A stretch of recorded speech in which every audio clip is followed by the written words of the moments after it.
prostrate fall.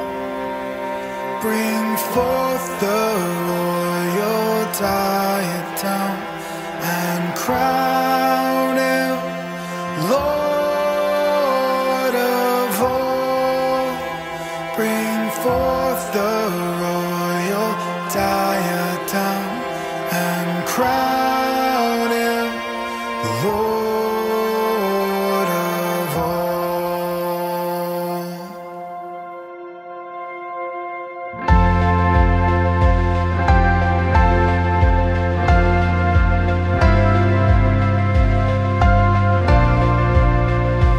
O seed of Israel's chosen race, now ransomed from the fall. Hail him who saves you by his grace and crown him Lord of all. Hail him who saves you by his grace and crown him Lord of all.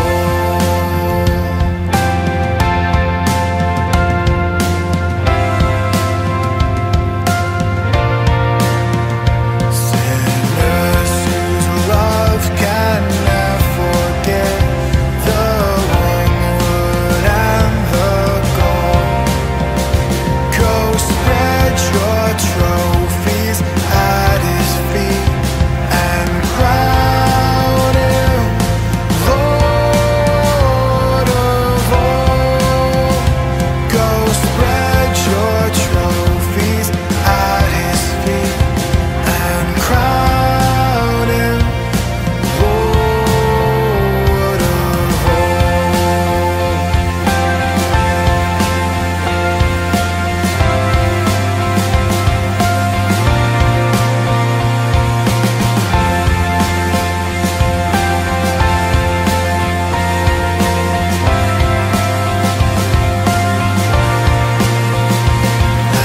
Every tribe and every tongue that bound creation's all, now shout in universal song, the crown is Lord of all.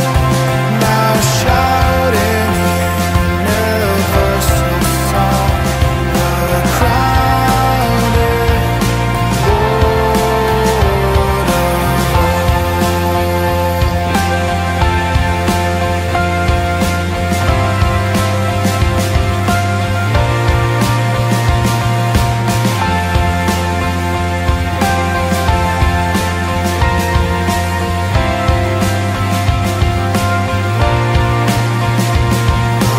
that with yonder sacred throng we at his feet may fall.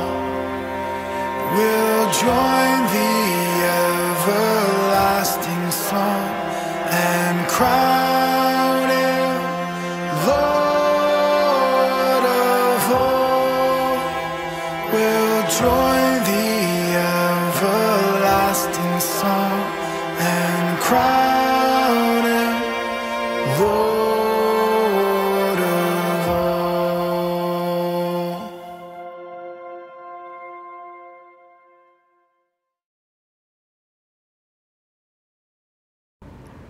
Magandang umaga po mga kapatid. Bibigyang pansin po natin sa loob ng linggong ito ang tungkol sa makapangyarihang tungkulin ng Espiritu ng Diyos.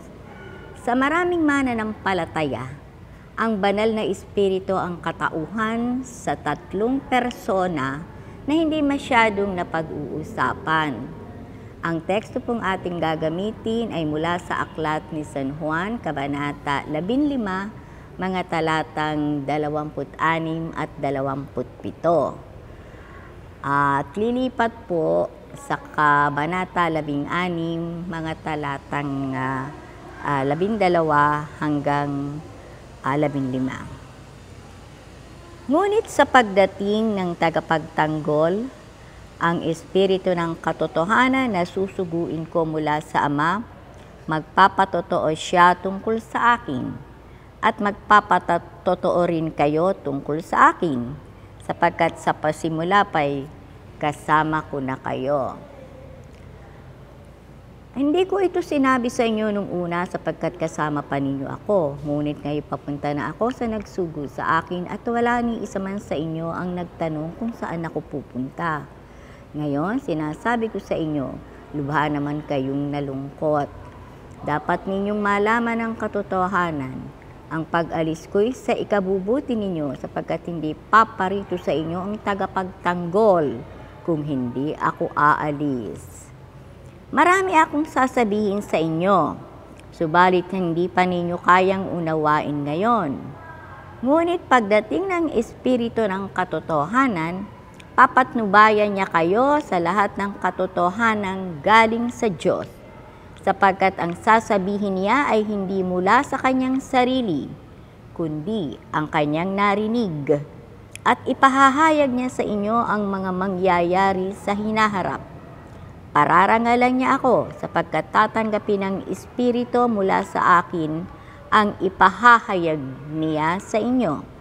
Ang lahat ng sa Ama ay sa akin, kaya ako sinabing tatanggapin ng Espiritu ang mula sa akin at ipahahayag niya ito sa inyo. Pagpalain ng Diyos ang pagkabasa ng kanyang banal na salita.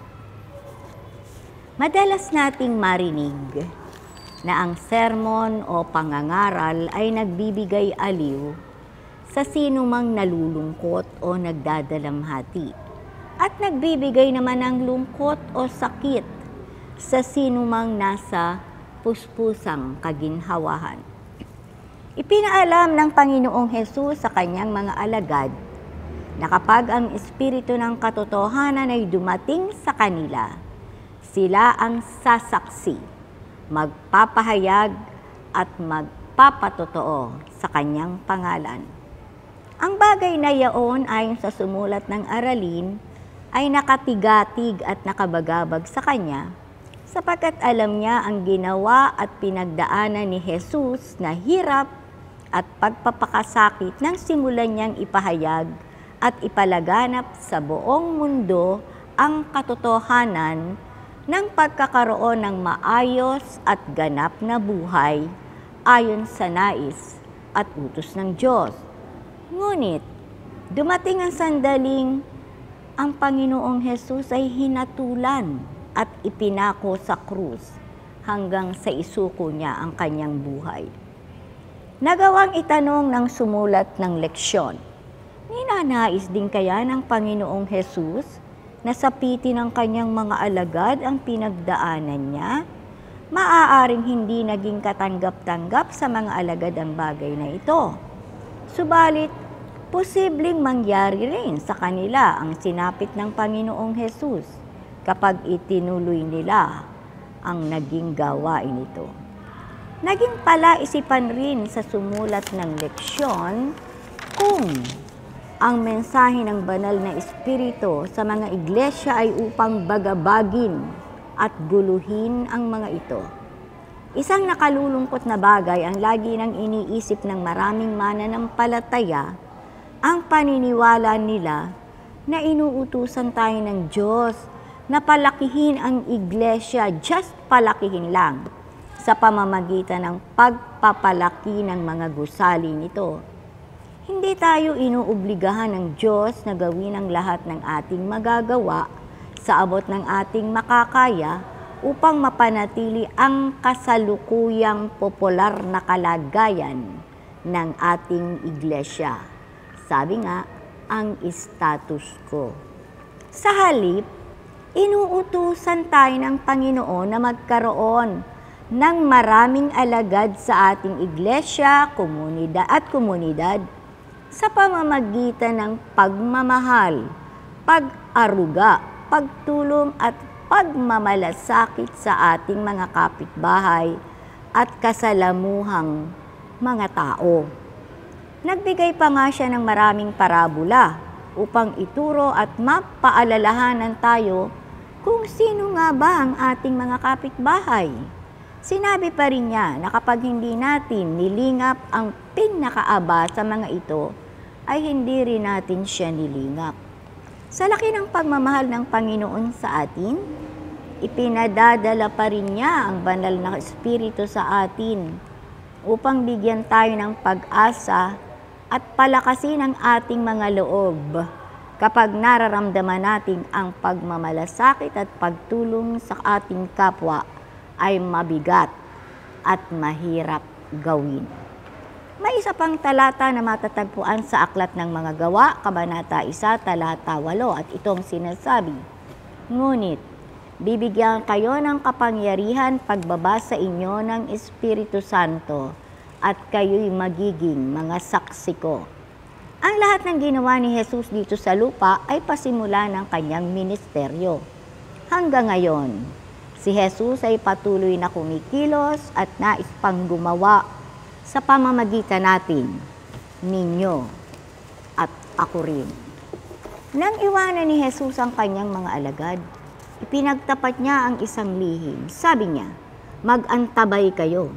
Pagkaraan lamang ng ilang araw, tatanggapin ninyo ang bautismo ng Espiritu Santo at kayo'y aking magiging saksi."